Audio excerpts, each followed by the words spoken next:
Let's start talking about the well-being of EMTs and how to have a long, healthy career here. Why do we want to have good well-being? We need to be able to take care of our patients. I mean, that's why we're all getting into the job, so that's what we want to do. If we're not healthy at the time of the call of our patients, then we may not be able to help them out the way we want to. Plus, we want to have a long career and be able to live out life healthy. Things we can do to help keep that well-being going. Have good, solid relationships. Know your friends. Know who you can talk to. Some friends are better than others for talking to when you have issues with the work. Know in the past I've talked to some people that had no clue what EMS was, and they get kind of scared when you start talking to them. So find somebody that'll listen to you and understands what you're going through. Maintain a good amount of exercise. Get adequate sleep. We worked 24 hours a day, and sometimes we get stuck on night shift or working a 24-hour shift where we're up all night. So it's kind of rough to get the right amount of sleep, but do everything you can to get a nice quiet place to sleep. Try to not work too hard and stay awake on your off hours. Get all your sleep you can. Eat healthy. Sometimes that's a little bit more difficult when you're on shift and you're stationed posted at 7-Eleven. And that's the only option you have is the bean burrito at 7-Eleven, but do the best you can. Maybe pack a lunch or something. Limit alcohol and caffeine intake. Do not live on the Starbucks or Dutch Brothers. And maintain a healthy lifestyle by seeing your doctor on a regular basis. Get your vaccines. Make sure you're up to date on everything. One of the things that's really hard for EMS providers is maintaining that relationship with a doctor, because you're in the healthcare all the time and you don't want to go see a doctor on your time off. So let's talk about our personal protection, what we do to protect. We use what's called standard precautions because we can't really tell by looking at a patient what kind of diseases they may have. The common one right now that everyone's talking about is COVID. You can't tell by looking at a person if they are COVID positive, they've got a cold, or the smoke in the air is causing some type of discomfort or a cough or something like that. So we're going to use as much precautions as we can up front. That's why we call them standard precautions, or you can also hear them called personal protective equipment or body substance isolation. One of the things we talk about a lot is if it's icky and sticky and not yours, don't touch it. So we're going to try to find ways to protect us from these different diseases. The Occupational Safety and Health Administration, or OSHA, sets our guidelines for how we need to address bloodborne pathogens and protective gear for every employer. They set the rules on what we need to wear, what kind of programs we need to have in place for employees for prevention of exposure and also post-exposure. Every employer will have a written program. You should be familiar with that when you go to work at these different locations. Some of the things you might see is standard personal protective equipment, eye protection, safety glasses, very important, keep everything out of your eyes. You have different types of masks, and we'll talk about those, and then the different types of gloves. Keep the bad stuff off your hands. Protective gloves, mostly vinyl, non-latex. Used to be a lot of gloves were made out of latex. Starting to get a lot of people with latex sensitivity. Had several students come through class in the past who had latex sensitivity, so we're very cautious about what we use even in class. But you need to be aware of that. If you're using gloves on a patient and they start having a reaction, maybe it's something to do with your gloves. If you've got a situation where there's a high chance of tearing your gloves, you might want to think about maybe some leather gloves to cover your latex, non-latex gloves, or something like that. When you take off gloves, it's a very specific process, and we'll go over that in class. Putting the gloves on, fairly easy. Taking them off, we got to remember that if there's something on the outside that you don't want to touch you don't want to get that on your skin as you're taking them off. So we'll show you a process of pulling one glove inside out and then using clean hand to go underneath the other glove and pull it inside out. And then the key to stopping us spreading disease, even if we're wearing PPE, is to have good hand washing. One good thing that's come out of the COVID pandemic here is that people are learning how to wash their hands. warm soapy water, 20 seconds, sing happy birthday, dry on a paper towel, and use the paper towel to open the door to leave. The alternative is an option for us, the alcohol-based hand cleaners. They do work, but they are not a substitution for hot soapy water.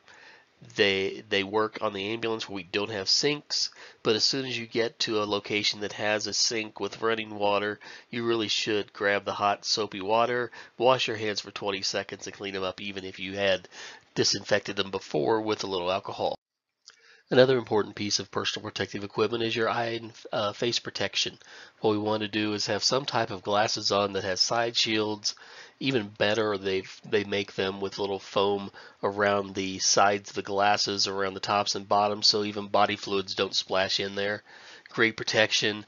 If you're doing something such as OB deliveries, there's lots of body fluids, so those are times you might want to even get a face shield. Mask. With COVID, we've all been exposed to the idea of wearing masks, so that should not be an issue. Anytime we've got a patient with any type of airborne contaminant, whether it's tuberculosis, COVID, SARS, bird flu, any of the diseases out there, even the common flu, we should be wearing an N-95 mask or a HEPA mask, a high efficiency particulate air mask. These are all approved by NIOSH, the National Institute of Occupational Safety and Health. That's an organization that looks at how we manage our personal protective gear and make sure it's up to speed. And then the other thing we have the option, as I mentioned, is the face shields. Give you full protection over your face and mouth. You see a lot of those around. People are using those to kind of protect against COVID too. Another piece of protective equipment that we use quite frequently, if we have time, is the gown. It's typically a jacket that you put on or something that covers down to your wrist and buttons up the front, or they make them that tie in the back. If you have somebody that's severe bleeding, there's blood squirting everywhere, other body fluids, childbirth, or somebody that has some type of known contagious disease, such as COVID, we put the gowns on and we provide that extra protection for ourselves.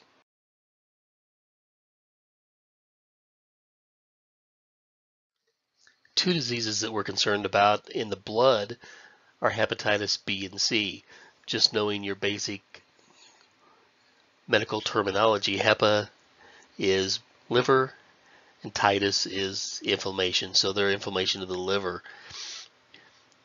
The bad thing about hepatitis B and C is the virus will actually stay active in blood for several days after the fact. So you could have somebody bleed in the back of the ambulance. 2 or 3 days later, you get tired, lay down in the back of the ambulance to take a nap, and get your mouth on where there might have been blood. So very important that we want to clean up after ourselves and then protect ourselves by not doing things that expose us to these diseases. Hep B is deadly. It attacks the liver. Now we have hepatitis B vaccines. That hasn't been around for a long time. Something I'd recommend that if you have had the hepatitis B vaccine, get a titer done ever so often to make sure it's still active. I had it originally in 1990. And a second dose in 2000 and a third dose in 2010 because it never has stayed active on me. So take all the precautions you can to make sure that's actually working. Hep C, we don't have a vaccine for, so that's another one that you have to be afraid of. But as long as you're using the right PPE and protecting yourself, you're doing the best you can to prevent these disease transmissions.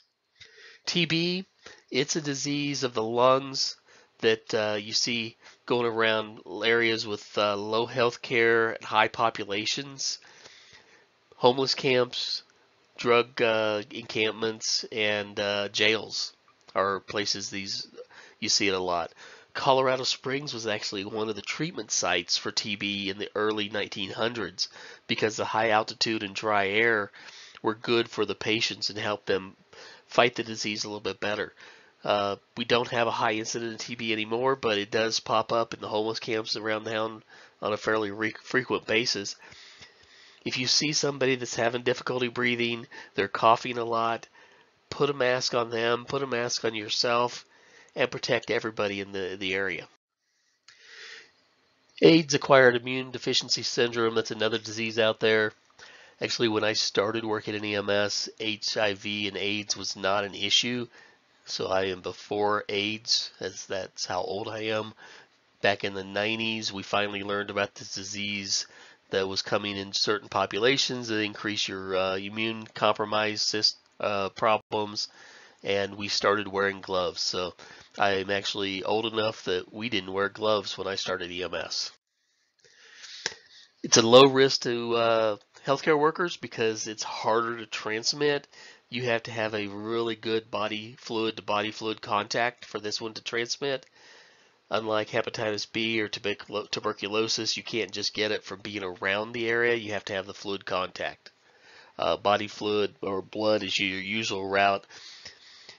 I've had several patients that had HIV, and they would warn me before I started an IV to be extra careful, and as long as you're taking all the precautions, you're very low chance of catching it. Other diseases. This one popped up a few years ago, Ebola. It was 2014, hemorrhagic fever. It goes in and actually causes your blood to lose the clotting factors. When they were having the Ebola outbreak in Africa, Fort Carson sent a large number of soldiers over to help with the treatment and building hospitals. When they returned, we were concerned here in Colorado Springs that they might bring Ebola with them, so they were quarantined for several weeks after the fact.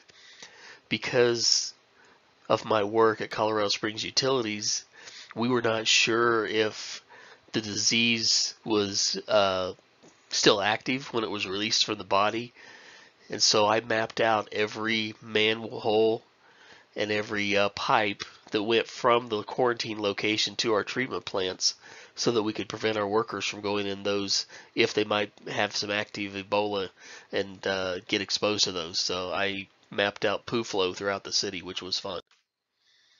SARS and MERS, respiratory syndromes, these are the same type of disease virus as the COVID virus. So we're pretty familiar with that one. If you're not familiar with that, with the COVID disease, I'll catch you up in person because it's been on every TV channel, every media, every social media outlet. So we should be pretty familiar with the respiratory diseases now. Some other diseases we're concerned about: avian flu. This one's mainly poultry to poultry.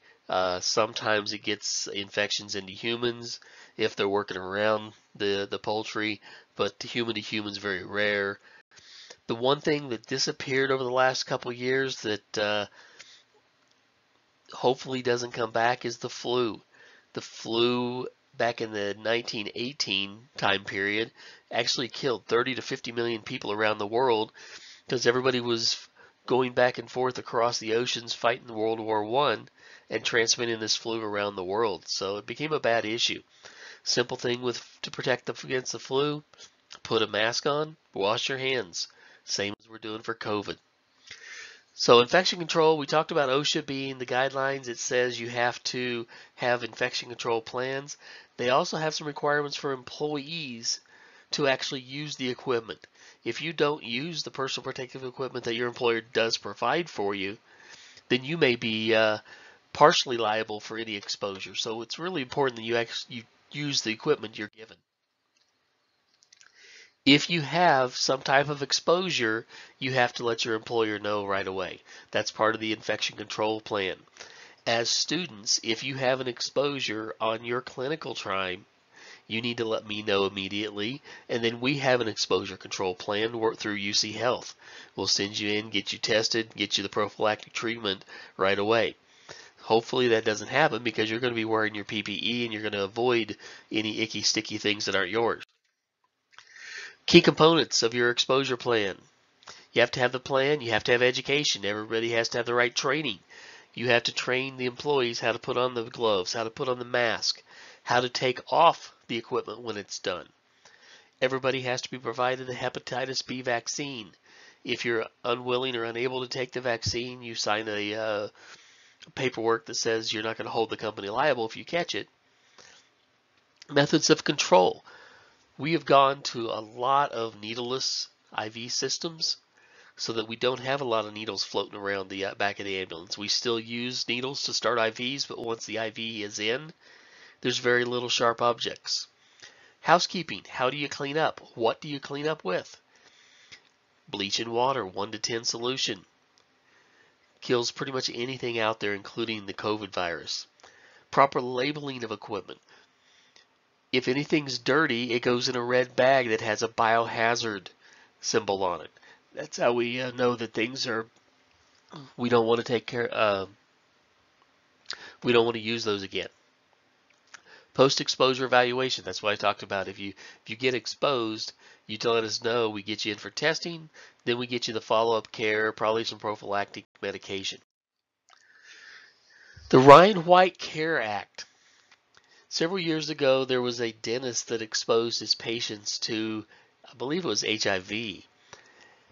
Based on that incident, they pushed through a law that says EMS providers can find out if the other person had any type of communicable disease. So if you get exposed by a patient, you do not have to have the patient's permission to obtain that information. It's a law that you can get that even if you don't get permission through HEPA. So something's really good about our protection. If you have an airborne exposure, that's one route. If the bloodborne, then they do the blood draws.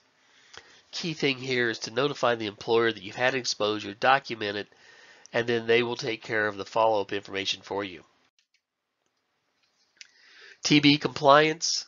OSHA has respiratory standards. You have to have a N-95 or a HEPA mask. You have to have one that fits correctly. They come in different sizes. If you are having if you have to transport a patient that has some type of respiratory disease, whether it's TB, COVID, Ebola, put a mask on that patient, a HEPA mask, put a HEPA mask on yourself or an N95 mask, and then limit your other procedures. If you're going to do something with their airway, think twice. Do they really need it?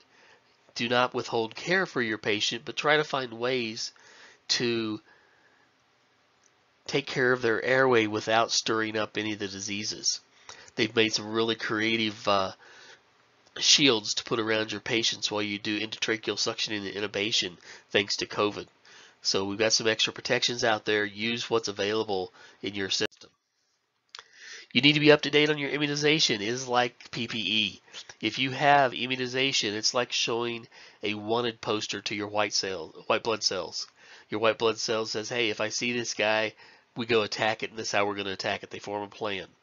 So you give the immunization, you develop those white blood cells recognition, and then you have increased immunity and increased protections against the disease. Doesn't say you won't get the disease, but it will be able to fight it because it's already seen it once. The other thing we want to do is make sure you have regular TB testing. It doesn't protect you from it, but you can get treatment much quicker if you're aware that you've had it. Other immunizations, you guys are going to catch the flu vaccine requirement for your clinicals. I believe October 1st, we have to have flu vaccines for everybody going in the OR or ER. And then the other one you're probably going to have is your COVID vaccine. I don't know if they haven't said if they're requiring it for students yet, but it is required for employees, so it's coming, I'm sure.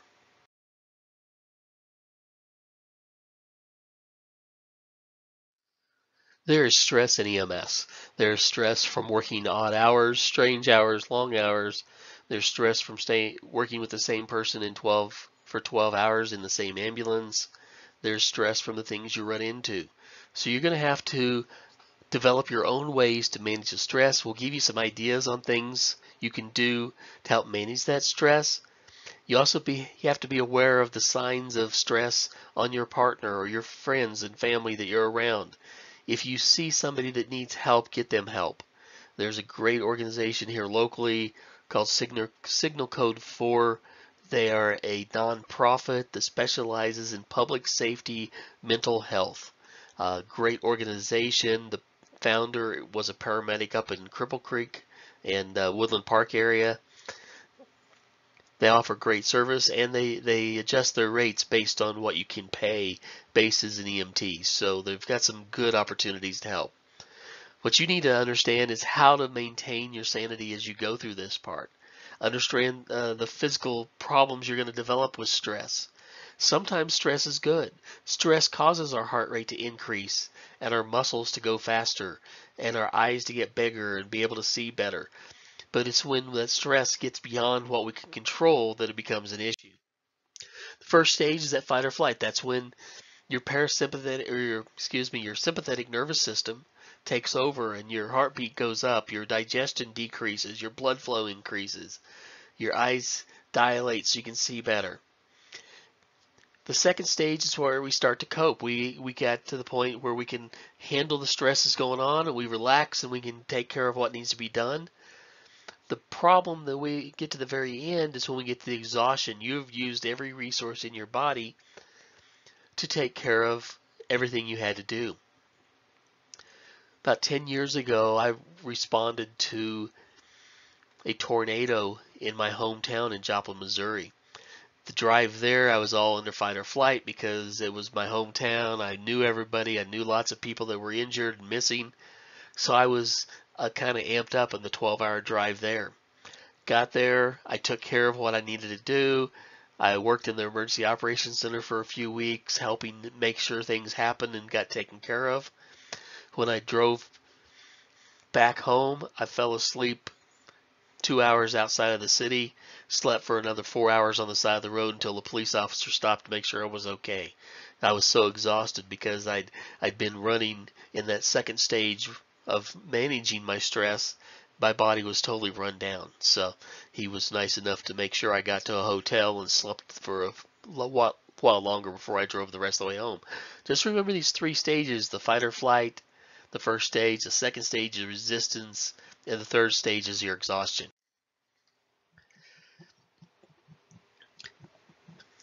Anytime we have a critical incident, we're going to have strong emotional responses.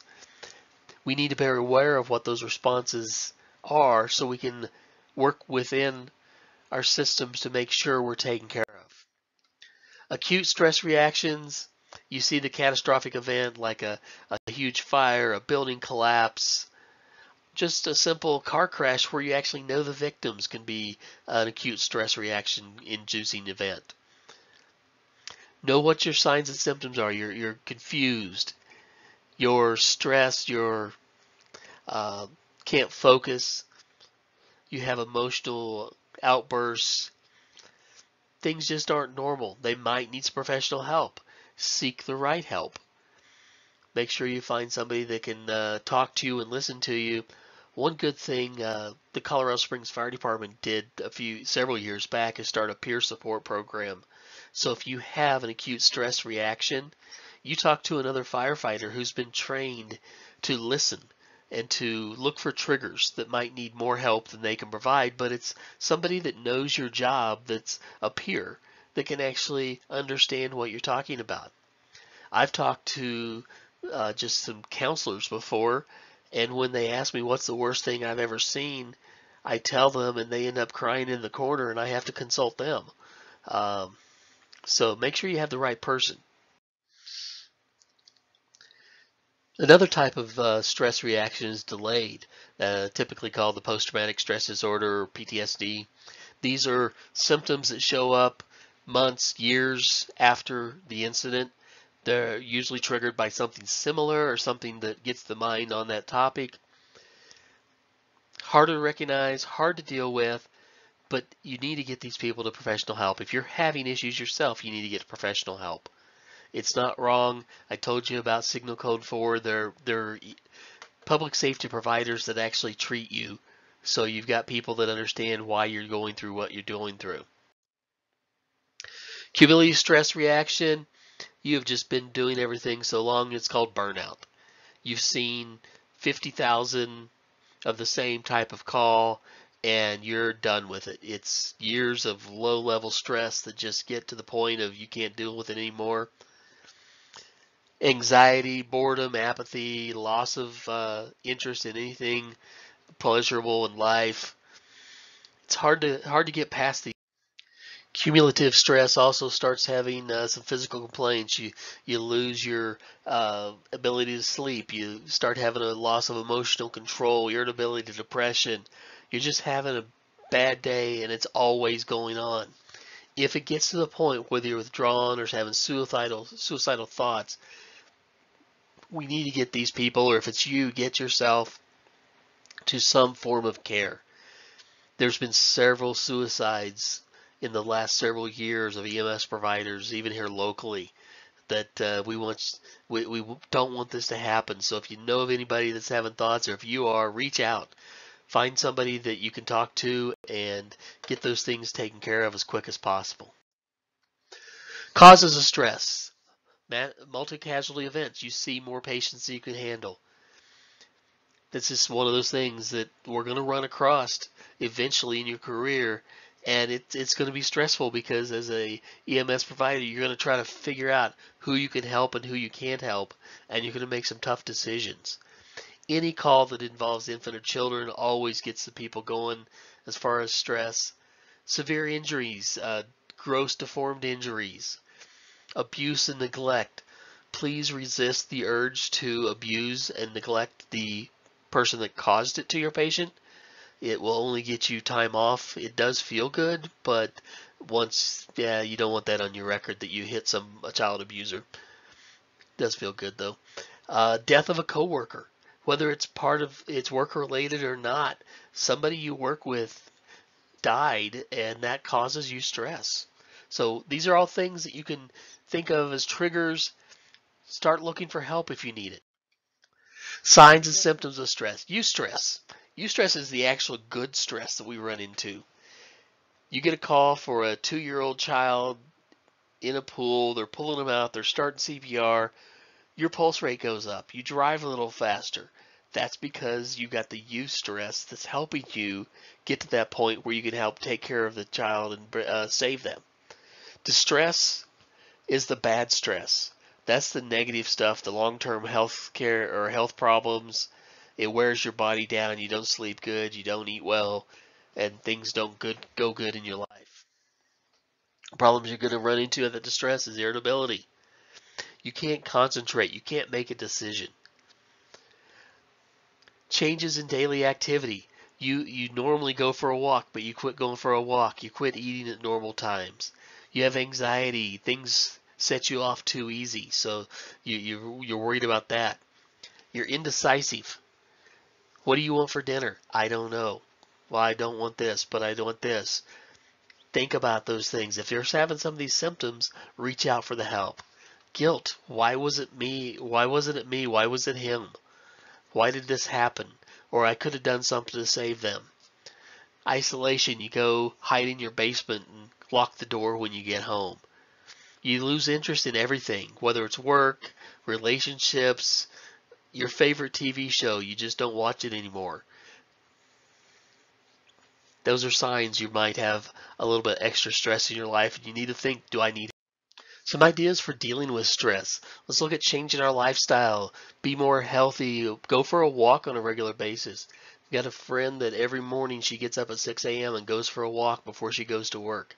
It's just a time to reflect on what's going on, get a little exercise, get the body pumping. Think about your dietary habits. I know it's not the best option when you're sitting at a posting at 7-Eleven, but think of the best way you can eat. Devote some time to relaxing. Find your favorite thing to do. Go to your happy place and relax. Maybe change your shift or ask for a different location to be posted at. Maybe different call types, more family time. I worked for an ambulance service one time that our city cars ran 24 to 28 calls a day in a 24-hour shift. So you would be up all night running calls back to back. We had another station that was more rural, and we could go 2 or 3 days between calls. So every third month, we rotated one shift out to this rural station. So 2 months you were at the busy station, 1 month you were at this slow station. Made it a little bit easier on life because you got to relax a little bit between calls and get some downtime. So maybe it's your partner. Maybe you need to change shifts, maybe change partners. I've worked with some people that you just can't stand, and you want to kill them by the end of the shift. So that adds to your stress. Some invisible wounds. You see the tragic scene. You don't think it bothers you, but eventually it catches up. So think about these things. A friend of mine had a call where he had a small child that got killed in a rear end collision because he wasn't buckled in properly. He did everything he could to try to save him. He was a paramedic on scene, and it just totally tore him up. He didn't think about it until 2 or 3 months later when he had some more child calls, and this one he just kept going back, and he ended up quitting being a paramedic, went to truck driving school, and now he drives a truck for FedEx. But it's one of those things you got to be aware of. Is they might not be something you can see right away, but you need to be watching yourself and making sure you're taking care. Another way that some EMS systems try to deal with stress is provide a critical incident stress management. What they will do is get a group of employees together that may have been exposed to the same incident and have a debriefing, a critical incident stress debriefing. So we put 10 tough public safety people around in a circle and ask them to share their feelings. It always turns out the same, where one or two people will talk, the other people will hide, and it doesn't. Nobody gets their feelings out. So that's why, like I said before, this Springs Fire went to the peer support, where you actually have one-on-one conversations with a coworker, and not have to worry about sharing your feelings in front of a large group. So here's your critical incident stress debriefings, where you kind of diffuse the incident. Some things you might want to know for testing purposes is it happens between 24 and 72 hours after the incident. So we get everybody together so we can talk about it as quick as we can and get the feelings out in the open so that we can deal with them. Some of the reactions, and this is something you definitely need to memorize. It's going to be on tests throughout your career. The 5 stages of emotional of dealing with stress: denial, anger, bargaining, depression, acceptance. Denial, it's not me, it can't be me, I don't have the disease. Anger, why did it get to me? Why have I got cancer? Bargaining, well, if I just get to go to Vegas one more time, I'll be happy. Depression, I didn't get to go to Vegas, I'm not going to see my family anymore. And then acceptance, I'm going to die. I'm going to go skydiving, I'm going to go ride a bull. So those are the 5 stages you need to remember: denial, anger, bargaining, depression, acceptance. Understanding how your patients are dealing with these things is very important. If you get to the stage where the patient's in the acceptance stage, but the family's in the bargaining stage, it might not work out well when you're trying to deal with your patient and help them through the process that they wanted to do at home, but now the family's decided they want to take them to the hospital. So be patient with the bystanders, be patient with the family, listen to them. One thing you don't want to do is give false reassurance. If they are terminal and they are at the end stages, do not say, yeah, we'll take care of them, everything will be just fine. It's not going to be just fine. It's something you need to kind of be honest with your patients and your family members. We're doing everything we can. It doesn't look good, but we're going to try to make them as comfortable as we can. So now on to scene safety. It's not usually dangerous in EMS, but we get ourselves trapped in situations that we do need to watch out for ourselves. Be aware of the dangers. Dangers can lurk everywhere around you, and so we need to be on our toes 24/7, looking around everywhere you go. You need to make sure you're looking after your partner, your patients, but look after yourself first. You're number one. Biggest rule in hazardous materials incidents: stay away. Do not go close. Do not run up and taste it to see if it's okay. You can't hold your breath to run in there to check things. Look for placards on the vehicles. Look for signs on the walls of a building. Use your emergency response guide that's in your ambulance. It's a big orange book. It tells you what to do with each incident you find based on the number that's on those signs. So look up the number. We'll go over those more in a hazmat towards the end of class, but you need to be aware that things could be bad, and don't go running in. Usually carbon monoxide poisoning in a house is a person in the car trying to kill themselves, and we end up with 3 patients. The one that was in the car and the 2 cops that ran in to try to save them because they thought they could hold their breath. So always be aware of the hazards that are in your scene, and do not take a chance that you don't need to. Your job as an EMS provider is to recognize problems and stand back. Your safety is number 1, your partner's number 2, and then the rest of the group is maybe somebody you worry about. Only go in if you're trained. If you haven't been trained to do hazardous materials response, don't go in. The other thing to remember is if your patient has hazardous stuff on them, you can't touch them or you become contaminated too. So make sure they're cleaned before you actually touch them. This is the best way to check for a hazardous chemical. Get the binoculars out and look. If this officer falls down, don't go running up next to him because something caused him to fall down. He was too close. Terrorist incidents. They still happen. They happen into places we don't know, and they're different reasons. But they can be as simple as a guy walking into King Soopers and start shooting, or somebody flying planes into the side of a building. They typically use CBRNEs, chemical, biological, nuclear, radiological, or explosive. We'll talk a lot more about this, but something key on terrorist incidents is they really like secondary devices. So if you go to a scene that has any hint of terrorism, be very cautious that they're sucking you in to get in the secondary device detonation zone. Rescue operations. If the patient is trapped, unless you are trained, don't go in. If you are trained to do auto extrication, you can go up and help extricate from the patient from the auto. If there's an explosive device and you see the bomb tech running away, keep up with him. If you see firefighters running from the fire, it's a real good sign. It's time for you to run too. Electrocutions, any type of electrical down wire, do not touch. Let the professionals come in and take care of that. So the big thing here is for your safety, don't do rescue unless you're trained. If you want to get trained, there's plenty of classes out there and plenty of fun times you can have taking these classes. Sometimes we take a risk to save a life. Sometimes we do something that just doesn't sound right. So we don't take risk. We don't have to.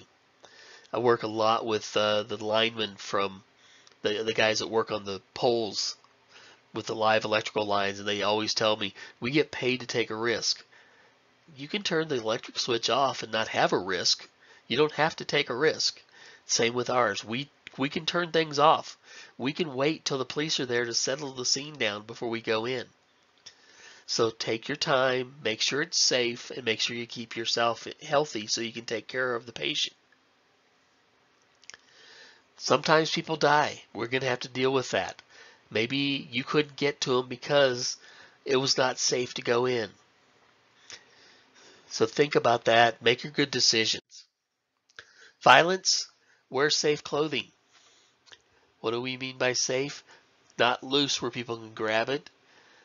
Maybe safe clothing is wearing a ballistic vest and protective gear.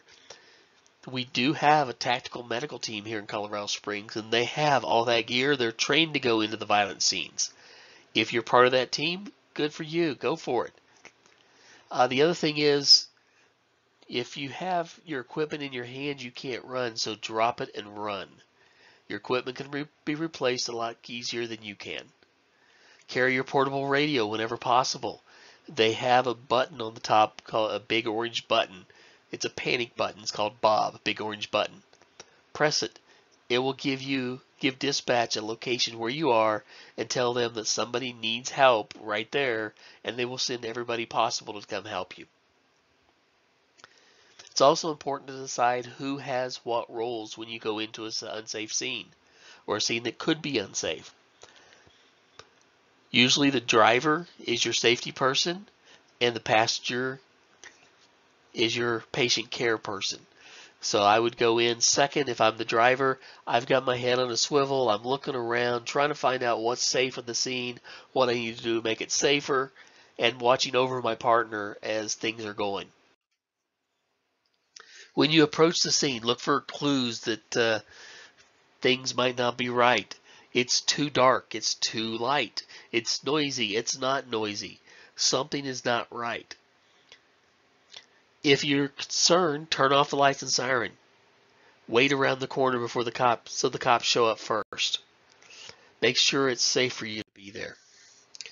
Look for violence, people fighting, people yelling and screaming, crime scenes, any type of substance abuse, any type of weapon. It could be even an axe or a baseball bat. Sometimes your violence are your family members. Watch out for them. Watch out for gang members, bystanders, perpetrators. If somebody is trying to kill somebody and you're trying to save them, they may consider you to have alternate objectives and try to kill you too. So be careful. Pets, sometimes they're very protective. So we got to watch out for them in violent scenes. This shows kind of standing at the side of the door and knocking. That way you get a little bit more protection. You can tell the EMT is the one carrying the heavy bag and the paramedic is the one with the flashlight, so he can run faster if he has to. It's kind of like the Red Bull commercial with the gazelles and the lion. You don't have to be faster than the lion, you just have to be faster than your partner. The 3 R's to danger: respond, have a plan, know what you're going to do, have a radio so you can get help if you need it, and if you ask for help, they will send help. Be nice to your dispatcher so they get the help when you need it, but they will send it. And do not re-enter. I don't get it sometimes when people run out of a scene and they say, well, it's safe, come on back. No, it's not. We're just trying to lure you in. So if you see this scene, don't go in. There's a reason they have vests and helmets and their guns. Kind of stay back and let them finish taking care of the scene before you go in. Best thing you do is flee. Drop your equipment and run. Find a place to hide and make sure you're safe. You can hide behind things that are able to camouflage you, or you can hide behind things that are safe. Big red fire trucks are great to hide behind. They take a good shot before they get damaged. So what we want to do now is, if you've got any questions, write them down. Come to class with them and we're going to talk about them. Thank you. The end of chapter 2.